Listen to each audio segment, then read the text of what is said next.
It wasn't until I stepped out of the car that my husband realized the top divorce lawyer he had hired against me was actually me. Ever since we got married, I had been a full-time housewife, dedicating my life to his entire family. No one knew that. I was once a legendary lawyer with 200 undefeated cases, an honored figure at the top of the legal world. But because my husband didn't want me in the spotlight, I gave up my career after marriage and chose to step back for 5 full years. During those years, I cared for his family without complaint. Back when he treated me kindly and gently, I believed it was all worth it. 5 years passed in a blink. Today was the day I returned to the legal world. I didn't tell anyone, I simply said I was going out for something important. But the moment I left, my husband tore off his mask. His mother and sister revealed their true faces, and that scheming woman showed up at our house with a pregnant belly. As her belly grew larger, they became desperate for me to agree to a divorce, to avoid paying me anything. The scheming woman pulled strings to hire a top lawyer, a lawyer with a flawless track record. They even gifted her my family's heirloom jade bracelet. The moment I saw that bracelet,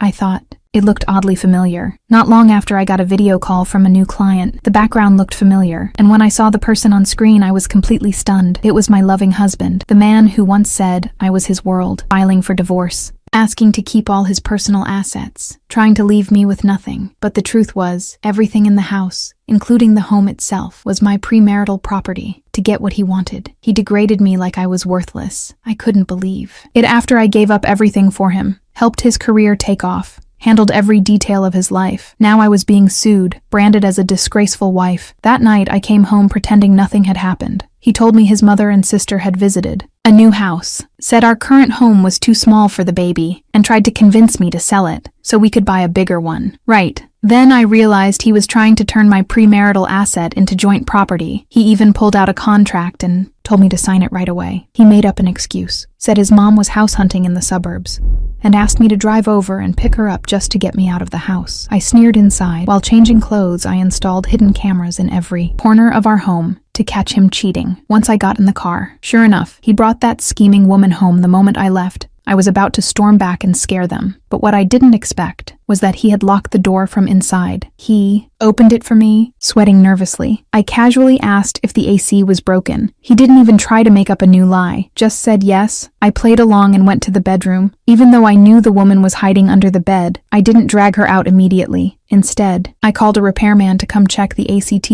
hours later. Once the repairman left, and we all left the house, the scheming woman crawled out, acting like she had been gravely wronged, throwing herself into my husband's arms. From that moment, he started treating me like the enemy. Watching the footage of him cheating, I knew I couldn't stay silent anymore. I officially took on the case and decided to handle the divorce myself as his opposing lawyer.